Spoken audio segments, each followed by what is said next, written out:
사무엘상 23장 15절부터 29절입니다.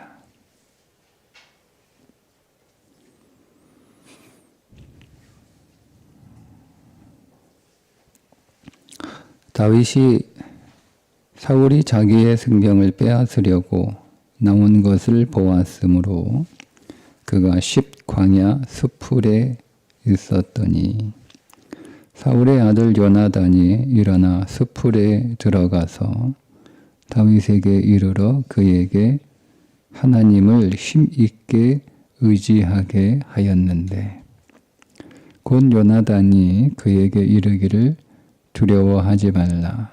내 아버지 사울의 손이 네게 미치지 못할 것이요. 너는 이스라엘 왕이 되고 나는 네 다음이 될 것을 내 아버지 사울도 안다 하니라. 두 사람이 여호와 앞에서 언약하고 다윗은 수풀에 머물고 요나단은 자기 집으로 돌아가니라. 그때에 10사람들이 기브아에 이르러 사울에게 나와 이르되 다윗이 우리와 함께 광야 남쪽 하길라산 숲풀 요새에 숨지 아니하였나이까. 그러한즉 왕은 내려오시기를 원하시는 대로 내려오소서. 그를 왕의 손에 넘길 것이 우리의 의무니이다 하니 사울이 이르되 너희가 나를 긍휼히 여겼으니 여호와께 복 받기를 원하노라. 어떤 사람이 내게 말하기를 그는 심히 지혜롭게 행동한다 하나니 너희는 가서 더 자세히 살펴서 그가 어디에 숨었으며 누가 거기서 그를 보았는지 알아보고 그가 숨어 있는 모든 곳을 정탐하고 실상을 내게 보고하라. 내가 너희와 함께 가리니 그가 이 땅에 있으면 유다 몇 천 명 중에서라도 그를 찾아내리라 하더라. 그들이 일어나 사울보다 먼저 시부로 가니라. 다윗과 그의 사람들이 광야 남쪽 마온 광야 아라바에 있더니 사울과 그의 사람들이 찾으러 온 것을 어떤 사람이 다윗에게 아뢰매 이에 다윗이 바위로 내려가 마온 황무지에 있더니 사울이 듣고 마온 황무지로 다윗을 따라가서는 사울이 산 이쪽으로 가매 다윗과 그의 사람들은 산 저쪽으로 가며 다윗이 사울을 두려워하여 급히 피하려 하였는데 이는 사울과 그의 사람들이 다윗과 그의 사람들을 에워싸고 잡으려 함이었더라. 전령이 사울에게 와서 이르되 급히 오소서. 블레셋 사람들이 땅을 침노하나이다. 이에 사울이 다윗 뒤쪽 길을 그치고 돌아와 블레셋 사람들을 치러 갔으므로 그곳을 셀라 하마느곳이라 칭하니라. 다윗이 거기서 올라가서 엔게디 요새에 머무니라. 아멘. 오늘 말씀에서는 다윗이 그야말로 도관에 갇힌 쥐 신세가 되었습니다. 앞에 그일라 땅에서는 그래도 다윗이 먼저 사울이 당도하기 전에 피할 수 있어서 목숨을 보전할 수 있었는데 오늘 이 십광야에서는 다윗이 도관에 든 쥐가 되어서 오도 가도 못하고 어디로 피할 도망갈 구멍 하나 없는 완전히 도관에 갇힌 신세가 되었는데 어떻게 다윗이 거기에서 다시 목숨을 구하게 되었는가를 말씀하고 있는 본문입니다. 우연히 블레셋이 쳐들어와서 사울이 다윗 뒤쫓기를 포기할 수밖에 없는 상황이 그냥 우연히 생긴 것일까? 그렇지 않다는 거예요. 본질을 모르면 우리가 믿음의 세계의 어떤 원칙을 우리가 모르면 우리는 오늘 우리의 모든 삶을 마치 우연히 그렇게 된 일로 생각할 수 있습니다. 우리에게 일어난 어떤 나쁜 일도 그냥 운이 없어서 우연히 된 일일 수 있다. 혹은 내 인생 안에 일어난 어떤 좋은 일도 내가 운이 좋아서 우연히 그렇게 된 것일 수 있다. 이렇게 생각할 수가 있습니다. 꼭 우연히 운이 좋고 나빠서 그렇게 되는 것이다 라고 우리가 정리해서 생각하지 않는다 하더라도 하나님께서 오늘 우리의 인생 안에 어떤 역사를 이루신 것이 아니다 라고 생각하면, 그렇게 믿지 못하면 결론은 같습니다. 그냥 우연히 일어난 일이겠죠. 그런데 오늘 이 본문 안에 10광야에서 다윗이 도간에 갇힌 쥐가 되는 이 사건 앞뒤에 같은 의미의 내용들이 감싸고 있습니다. 이 10광야에서 다윗이 도간에 갇히기 전에 어떤 사건이 하나 있죠. 그게 요나단이 다윗을 찾아오는 사건입니다.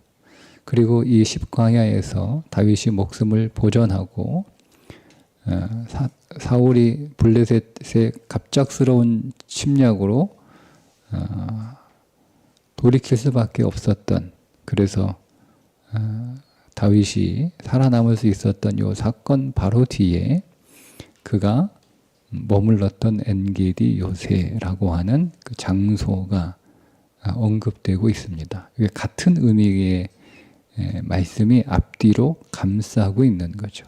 그러니까 다윗이 우연히 블레셋이 침공한 덕에 살아나는 것이 아니라 그것이 이 앞뒤에 있는 그 말씀으로 인해서 하나님의 분명한 일하심으로 그가 살아날 수 있었다라는 것을 보여주고 있습니다. 갑자기 요나단이 등장합니다. 갑자기. 이제 다윗과 요나단의 마지막 만남인데요. 이 만남을 끝으로 요나단은 결국 마지막 전투에서 목숨을 잃게 되는데, 어쨌든 갑자기 요나단이 등장을 합니다.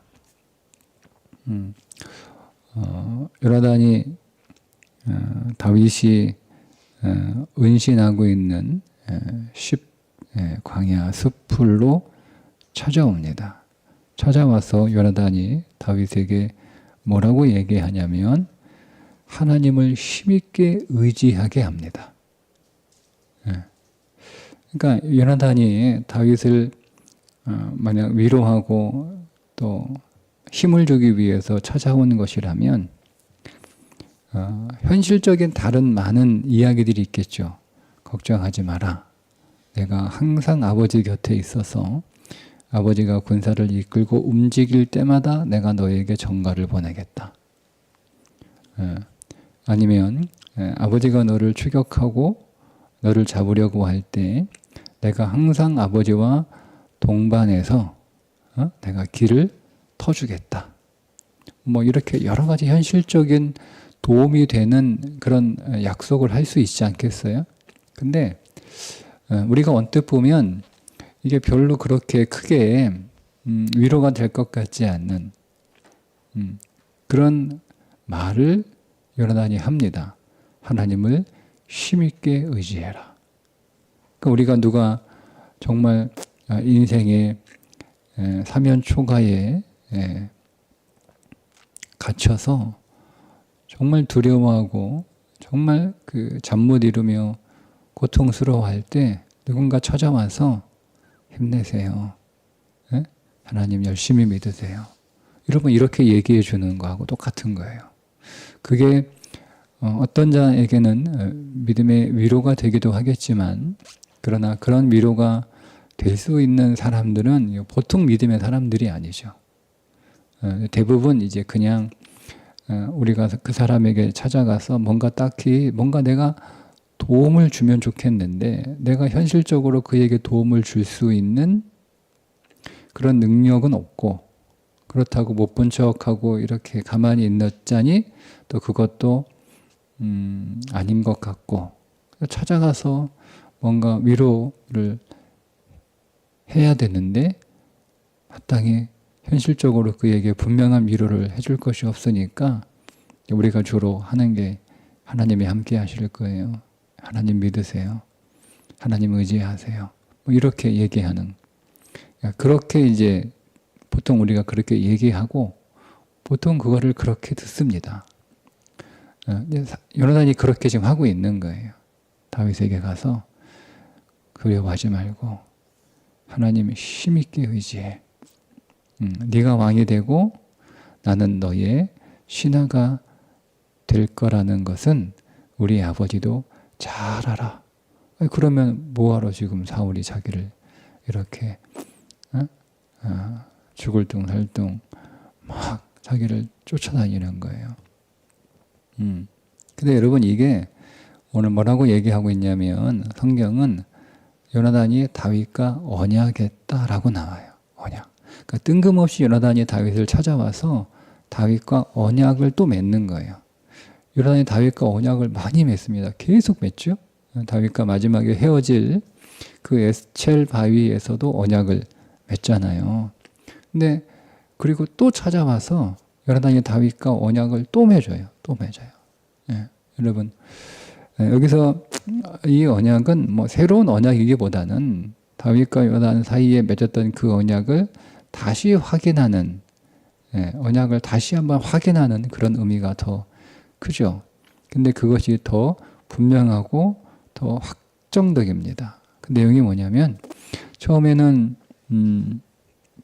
네가 나의 목숨을 도와달라.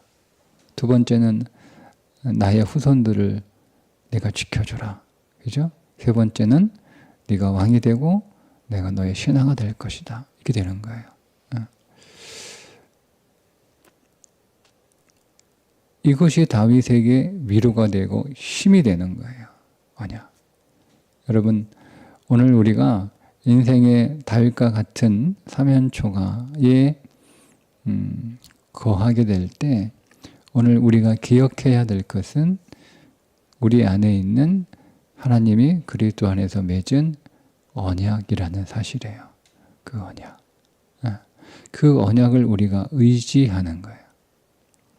하나님이 오늘 우리에게 언약하셨음을 믿는 거예요. 견고하게.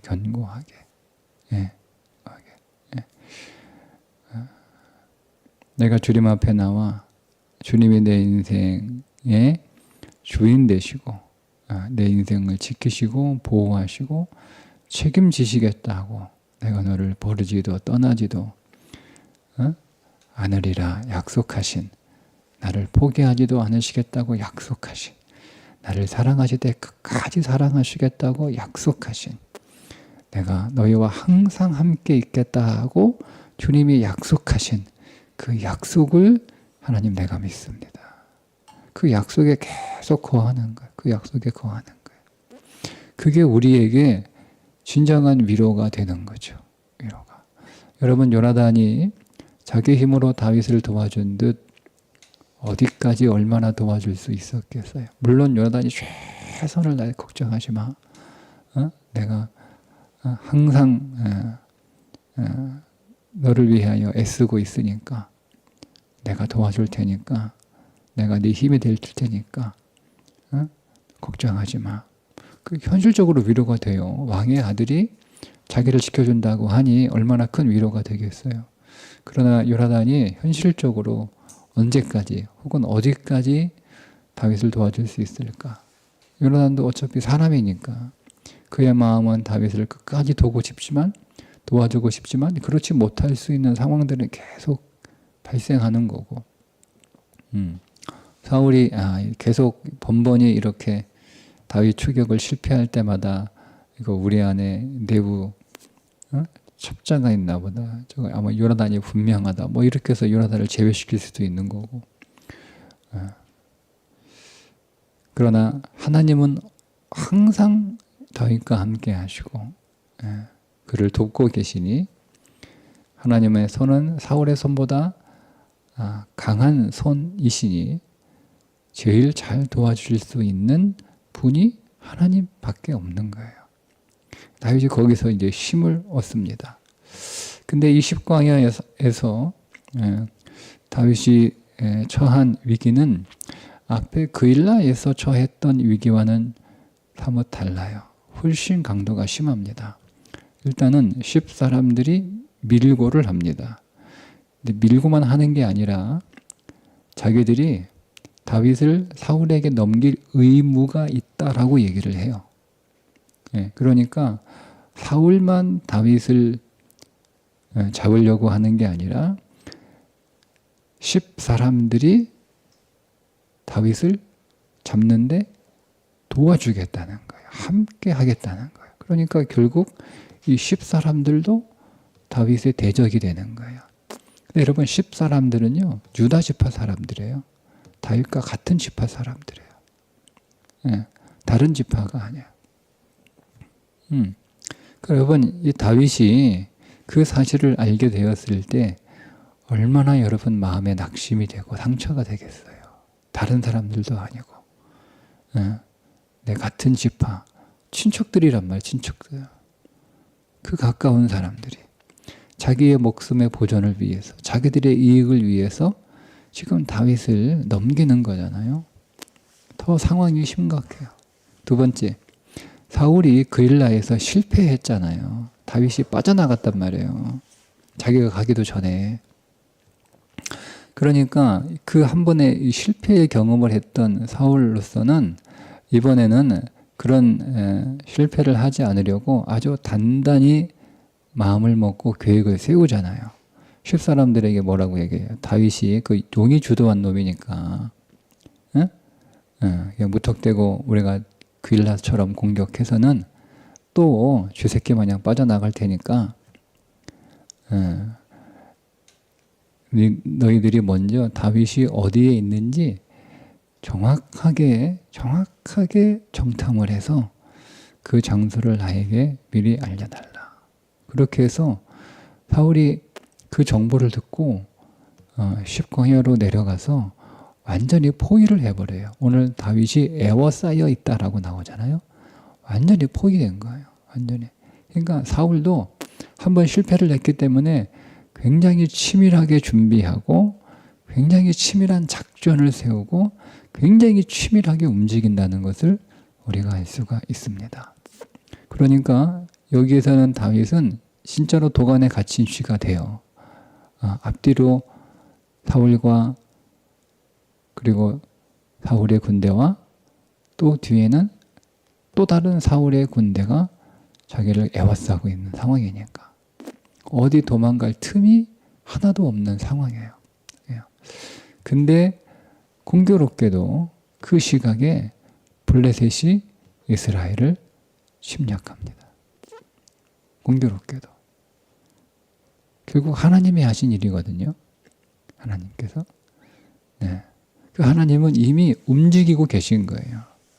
다윗은 자기가 이런 일들을 겪게 될 때 10사람들이 자기를 밀고 하고 그들이 와서 자기의 위치를 파악하고 보고하고 사울이 자기의 위치를 파악해서 자기를 앞뒤로 에워싸는 그 시간 그 동안에 하나님은 아무것도 일하고 계시지 않는 것처럼 보이잖아요. 근데 하나님은 이미 일하고 계셨던 거잖아요. 갑자기 블레셋이 야 오늘 심심한데 이스라엘이나 치자 이렇게 했겠습니까? 그들도 이미 준비하고 있는 거잖아요. 블레셋도 이스라엘을 치기 위해서 준비하고 있었던 거예요. 계획을 세우고 작전을 짜고 전쟁 준비를 하고 무장을 하고 출발을 하고 오는 거잖아요. 이렇게. 보이지 않지만 블레셋이 계속 움직이고 있었던 것처럼 보이지 않지만 하나님은 지금도 우리의 인생 안에서 그분의 섭리에 따라 계속 일하고 계시는 거예요. 우리가 그것을 보지 못할 뿐이죠. 근데 하나님이 그렇게 일하시는 이유가 뭐냐? 그게 언약 때문이라는 거예요.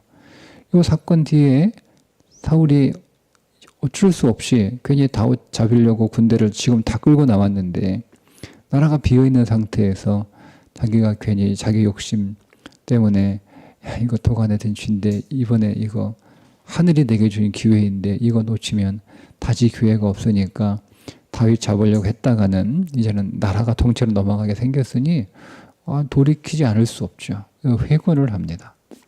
회고를 합니다. 그렇게 회고를 하거나 회고함으로 다윗이 이제 보전이 되는 거잖아요. 근데 거기에서 두 장소가 나와요. 두 장소. 첫 번째는 다윗이 도간에 갇혔을 때 그 갇혔던 장소의 이름입니다. 그게 셀라 하마 느곳입니다. 셀라라고 하는 이 바위가 성경에 바위가 2번 나와요. 출애굽기에. 출애굽기? 아니 모세 광야에 바위가 2번 나와요. 모세가 바위를 쳤던 바위가 2번 나오죠. 그죠? 광야 시작할 때 한 번 바위를 칩니다. 출애굽기 15장, 6장? 정확히 기억은 안 나는데 하여튼 그 부분에 처음에 광야에서 그때 목말라 죽겠다고 막 하니까 모세가 바위를 치죠. 그때 바위가 한 번 나와요. 그리고 광야 마지막 끝에 또 다시 한 번 바위를 쳐요. 그때는 모세가 바위를 2번 치죠.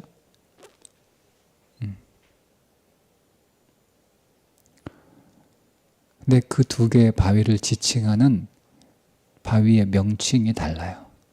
우리는 그냥 바위라고만 번역을 했는데 앞에 있는 바위는 추르입니다. 추르. 처음에 쳤던 바위는. 2번째 바위는 셀라입니다. 쪼개진 바위란 뜻입니다. 그게 영적인 의미가 있죠. 그리스도를 2번 십자가에 못 박을 수 없다는 거예요. 이미 끝난 사건인데. 여러분 오늘 이 셀라의 다윗이 머물고 있잖아요. 이미 하나님의 구원과 언약이 다 이루어진 상황에 있는 거예요. 그래서 그 언약 때문에 다윗이 건져진 거예요. 다윗이. 그리고 뒤에 나오는 엔게디 요새가 나와요. 엔게디가 염소의 샘이라는 뜻입니다. 염소죠. 우리가 하나님과 언약을 맺기 위하여 제물이 된 예수 그리스도를 상징하는 거예요. 양으로도 나오고 염소로도 나오는데 그 언약 안에 머물고 있네. 그 언약의 샘에 언약이 계속 일어나는, 언약이 계속 솟구치는, 언약이 계속 솟아나는. 그러니까 언약은 샘은 이렇게 물이 계속 올라오는 거잖아요. 물이 계속. 그냥 어디 이렇게 웅덩이에 물이 있으면 그 웅덩이의 물은 내가 퍼서 쓰면 이제 다 없어지는 거예요. 그게 웅덩이인데 이건 샘이잖아요. 샘이라는 게 계속 물이 올라오는 게 샘이잖아요. 그죠? 그러니까 언약은 한번 이렇게 내가 너 이제 한번 도와줬으니까 이제 끝 이게 아니에요. 그 언약은 계속 우리 안에서 솟구치는 거예요.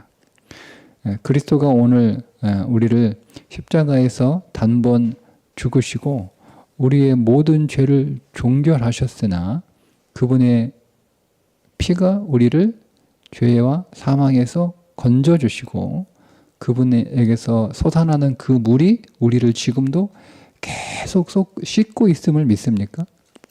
네. 그분의 피가 우리를 모든 사망의 값으로 죄의 값으로 지불되었고 그리고 나서 오늘 주님이 제자들을 물로 씻어주신 것처럼 그분의 옆구리에서 쏟아지는 그 물이 지금 우리를 계속 씻고 계시는 거예요. 씻고 계시는 거예요. 그러니까 그 언약은 항상 우리에게 유효한 거죠. 항상. 그러니까 그 언약 이야기를 또다시 성경이 하고 있는 거예요. 그러니 하나님이 다윗을 도와준 이유는 다윗이 뭐를 하나님 앞에 도와줄 만한 어떤 일을 하나님 앞에 잘해서 그렇게 한 게 아니라 하나님이 다윗과 맺은 그 언약, 하나님이 그에게 기름을 부으셨잖아요. 그러니 하나님이 그를 택하셨고 그에게 기름을 부으셨으므로 그게 하나님과 다윗 사이에 맺은 언약이잖아요. 하나님께서 그를 계속 지키시고 책임지시는 거예요. 그 언약이 계속 유효하다는 거예요. 그러니까 우리 안에도 하나님이 그리스도 안에서 우리와 맺은 언약이 있습니다. 그분이 오늘 우리를 계속 그 언약이 계속 우리 안에서 샘솟고 있는 거예요. 언약은 계속 우리에서 유효한 거예요. 근데 우리가 여기서 한 가지 분명하게 해야 할 것이 있어요. 하나님과 오늘 우리의 사이의 이 법적인 언약은 법적인 거지만 특징이 하나 있어요. 관계적인 언어예요. 관계. 우리의 의라고 하는 것은 관계라는 개념을 가지고 있는 용어예요. 관계. 그러니까 관계에는 쌍방 간의 그 관계의 성실한 모습을 보여줘야 되는 거예요. 그러니까 여러분, 우리가 언약 안에 계속 머물러 있어야 되는 거예요. 언약 안에. 내 삶 자체가. 내가 그분과의 관계 안에 계속 머물러 있어야 되는 거예요. 하나님이 오늘 우리에게 새 계명, 새 법을 주셨잖아요. 그게 뭐예요? 나의 사랑 안에 거하라는 거예요. 이 명령이에요, 명령. 그러니까 우리는 그분 안에 계속 머물러 있는 이 삶의 구체적인 실제가 우리 안에 있어야 내가 그 언약을 누리는 거예요. 예. 그런데 우리가 그 법, 이게 새로운 법이잖아요. 그걸 내가 지켜야 되는 법이란 말이에요. 그분 안에, 너희가 내 안에 거하고 내 말이 너희 안에 거하면 이라고 분명하게 말씀하고 있어요. 그러니까 이 말은 계속 나와 계속 끊임없는 관계를 유지하고 있으라는 거예요. 관계를. 예. 이 관계를 유지하는 건 실제잖아요. 실제잖아요. 예. 제가 고등학교 졸업하기 전까지 다니던 모교회에서 친구들하고 짧게는 뭐 한 6년, 길게는 10년 넘게 한 교회에서 같이 친구로 이렇게 지냈어요. 그죠? 네. 근데 지금도 친구예요. 나 걔 몰라. 뭐 그리고 그들이 저를 나 모르는데 이렇게 하지 않아요. 알지. 걔 우리 신앙생활 같이 했어. 같은 교회에서 오랜 친구야. 이렇게 합니다. 그런데 연락을 하지 않고 교제하지 않으면 그냥 이름만 친구지 잘 모르잖아요. 내가 그들을 누리지 못하고 그들도 나를 누리지 못하고 내가 그들에게서 얻을 수 있는 것이 있고 내가 그들에게 또 줄 수 있는 것도 있는 거야. 서로 계속 관계를 유지하고 연락하고 만나고 이렇게 하고 있으면 계속 그 관계 안에 있는 거잖아요. 친구의 관계인 것과 그 관계 안에 있는 것은 다른 거예요. 예. 우리가 하나님과 언약을 맺었다는 것과 그 언약의 관계 안에 있는 것은 다른 거예요. 예. 내가 친구들하고 의절하지는 않잖아요. 그러니까 그 언약이 사라지거나 그 언약이 끊어지거나 하는 일은 없어요. 하나님이 법으로 묶어 놓으셨기 때문에.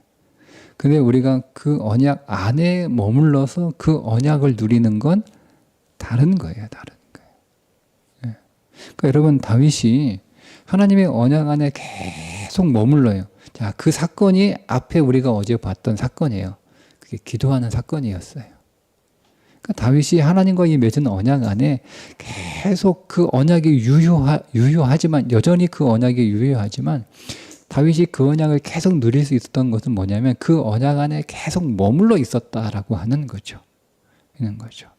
예. 그래서 그 언약을 다시 확인하는 거예요.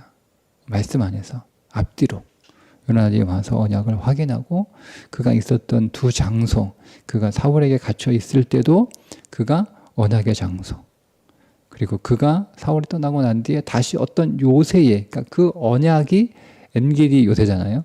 언약이 다윗의 요새인 거예요. 어떤 특정한 장소가 다윗의 요새가 아니고 그 언약이 다윗에게 요새가 되는 거죠. 이 두 개를 얘기하고 있는 것처럼. 그 언약 안에 다윗이 계속 머물고 있는 건데 그 언약 안에 머물고 있는 그 다윗이 한 일이 뭐냐면 계속 하나님과 관계를 유지하기 위해서 계속 하나님을 찾는 거예요. 하나님을 찾고. 예.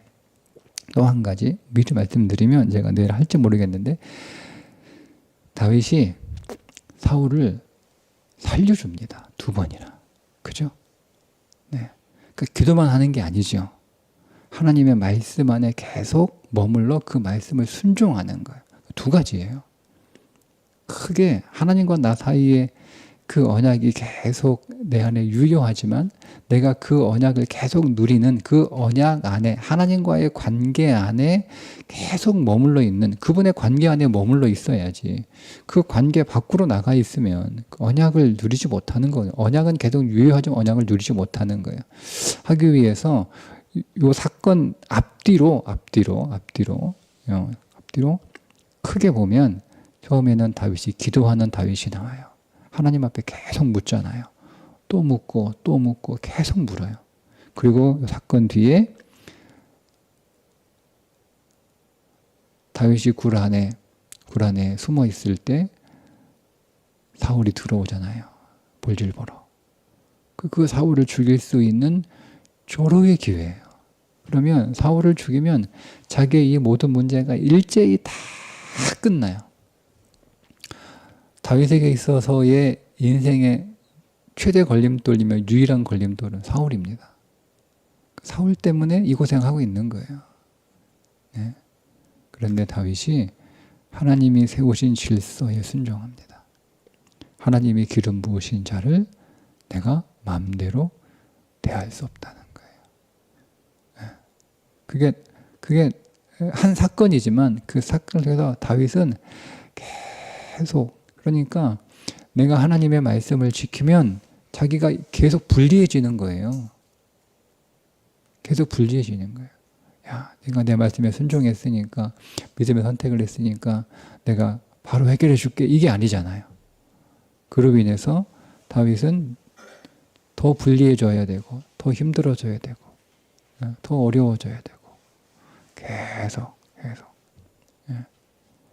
그러니까 이 2가지 그러니까 이게 하나님과 관계라는 게 사랑의 관계잖아요. 신뢰하고 하나님과 사랑의 관계를 맺고 있으니까 첫 번째 그분과 계속 교제하고 소통하는 일이 일어나는 거고 그분을 신뢰하기 때문에 그분을 믿기 때문에 그분이 세우신 법에 순종할 수 있는 거죠.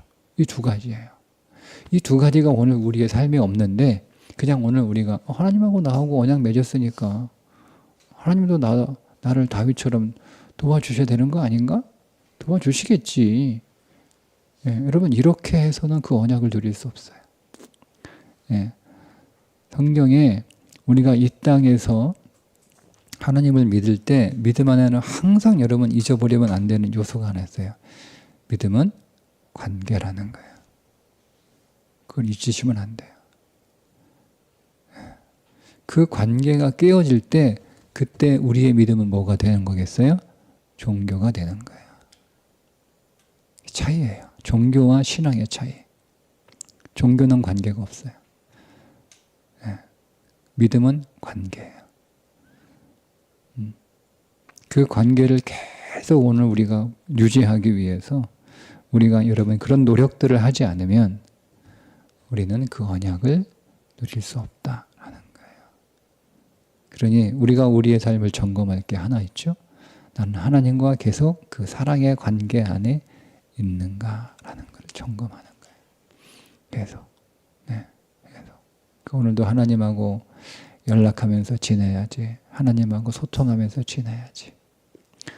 오늘도 하나님이 내게 주신 삶의 모든 말씀들, 오늘 내게 주신 말씀들이 있을 거 아니에요. 우리가 이 하루를 살아가면서 하나님이 오늘 이 하루 순종할 말씀을 주세요. 하나님이 오늘 하루 내가 모든 말씀을 다 순종할 수 있는 건 아니잖아요. 또 그런 상황을 주시는 것도 아니고 오늘 내게 순종하라고 주실 한 말씀이 있어요. 오늘 그 말씀이 무엇인가? 여러분들이 오늘 큐티하는 본문일 수도 있고 여러분들이 오늘 듣는 성경 그 드라마 성경처럼 이렇게 그런 성경일 수도 있고 여러분들이 오늘 읽는 성경 본문일 수도 있고 여러 가지 형태로 하나님이 오늘 우리에게 오늘 우리 하루 살아갈 말씀을 주세요. 네, 그 말씀을 하나님과 교제하며 그 말씀을 순종하는 삶을 살아갈 때 우리 안에 언약이 계속 내 안에 샘솟는 언약으로 즉 실제가 되는 언약이 되는 거예요. 그때 오늘 우리는 이 다윗처럼 사면초가에 도관에 갇힌 쥐와 같은 이 두려운 도저히 자기의 힘으로는 해결할 수 없는 상황이잖아요. 여기서는 다윗이 자기가 아무리 노력을 해도 이 상황을 자기가 해결할 수 없는 그 상황에 갇힌 거예요. 그럼에도 불구하고 하나님이 그 상황 안에서 친히 하나님의 손을 펼쳐서 일하심으로 다윗의 손으로는 안 되는데 하나님의 손으로 되는 거잖아요. 그 일들이 오늘 우리의 인생 안에서 경험하게 되는 거예요. 오늘도 여러분 그 언약을 신뢰하시고 그 언약을 신뢰하시는데 그냥 마음과 생각으로 지식으로 내게 언약이 있구나 여러분 이렇게 끝내는 신뢰가 아니라 내가 언약은 관계예요. 믿음은 관계예요. 하나님과 계속 그 관계를 유지해 나가야 돼요. 내가 그 관계 안에 머물러 있어야 돼요. 하나님과 계속 교통하는 거예요. 기도로 교통하고 말씀으로 내가 그분을 신뢰한다라고 하는 것을 보여드리는 거죠. 우리가 뭘 어떻게 하나님 우리가 똑같은 거예요. 여러분 우리가 사람에게 그 사람이 나를 좋아하고 나를 여전히 사랑하는지 말로 확인을 하지 않잖아요. 말로. 우리도 말로 확인을 합니까? 아니잖아요. 우리도 말로 확인을 하지 않아요. 하나님은 그래도 내 마음을 아시니까 하나님 내 마음 아시죠. 왜 모르겠어요. 내가 하나님을 사랑한다는 고백과 내가 하나님을 믿는다는 그 믿음의 그 마음이 진실되지 않다는 거 하나님이 아세요. 왜 몰라요? 하나님 다 아시죠.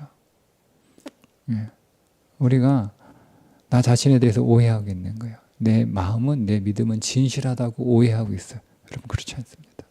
우리가 진실합니까? 우리의 마음과 우리의 고백과 우리의 하나님을 향한 믿음이 신뢰할 만합니까? 그렇지 않죠. 그렇지 않습니다. 근데 우리는 하나님 제 마음 아시죠? 우리가 사람들에게 내 마음 알잖아. 이렇게 속이는 거하고 똑같아요.